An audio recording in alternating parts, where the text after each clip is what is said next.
Pasukan perlawanan di Lebanon Hizbullah membombardir lokasi-lokasi Israel di sepanjang perbatasan Lebanon-Palestina.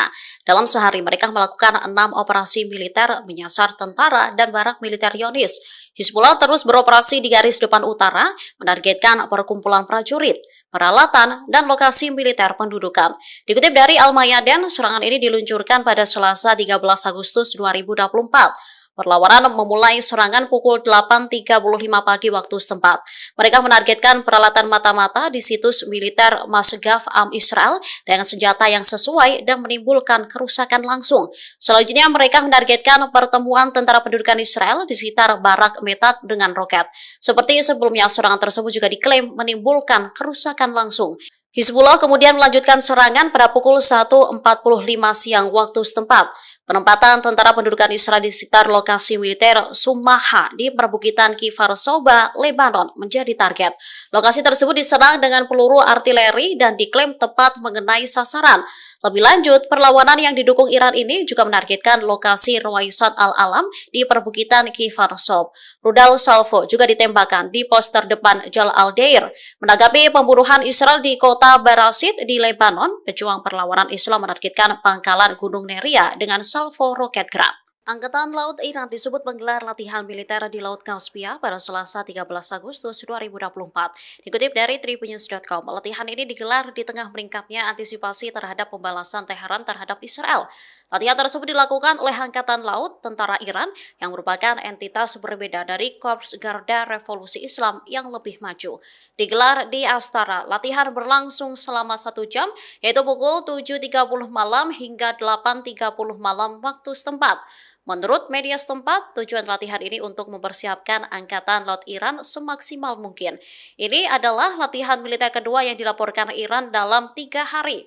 Sebelumnya, YRGC juga memulai latihan militer di Provinsi Barat Kermanshah dekat perbatasan dengan Irak. Seorang pejabat menyebut latihan dirancang untuk meningkatkan kesiapan tempur dan kewaspadaan. Diketahui situasi di Timur Tengah memanas setelah pemimpin politik Hamas Ismail Haniyeh terbunuh pada 31 Juli. Israel diduga menjadi dalang pembunuhan tersebut, oleh karenanya Iran bersumpah akan membalas.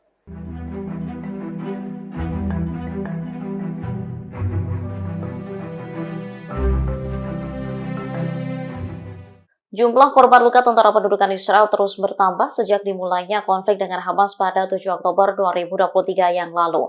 Tak hanya terluka, banyak dari tentara rezim Zionis juga menderita gangguan stres pasca trauma. Pada Rabu 14 Agustus 2024, Kementerian Keamanan Israel mengumumkan jumlah luka yang dialami tentara pendudukan.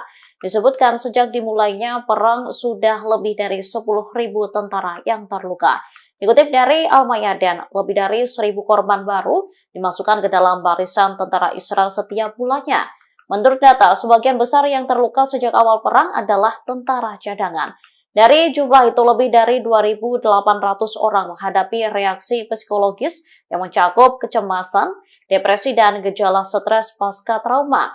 Diperkirakan pada tahun 2030, sekitar 100.000 orang akan dirawat. Ketua Organisasi Penyandang Disabilitas Angkatan Darat Israel, Idan Kleiman, buka suara. Ia mengkritik pemerintah yang dinilai tak mampu menangani tentara yang terluka.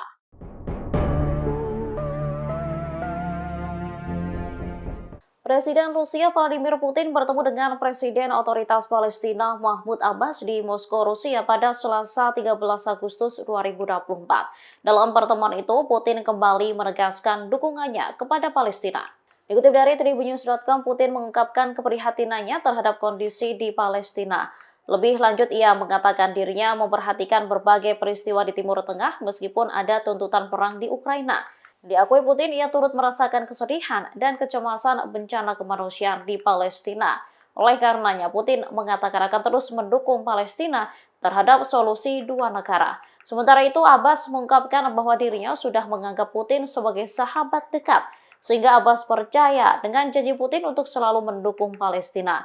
Diketahui kunjungan Abbas ke Rusia ini akan berlangsung selama 3 hari. Selain bertemu dengan Putin, Abbas juga akan bertemu dengan Duta Besar Arab di Rusia.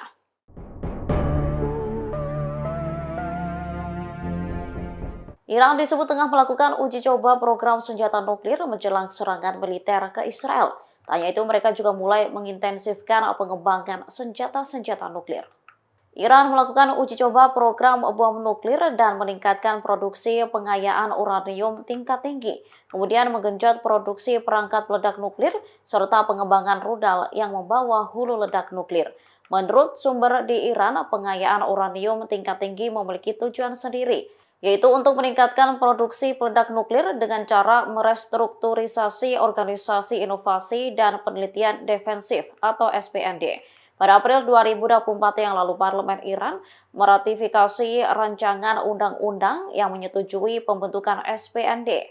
Iran selama ini mengklaim bahwa program nuklir Iran semata-mata untuk tujuan konvensional dan damai.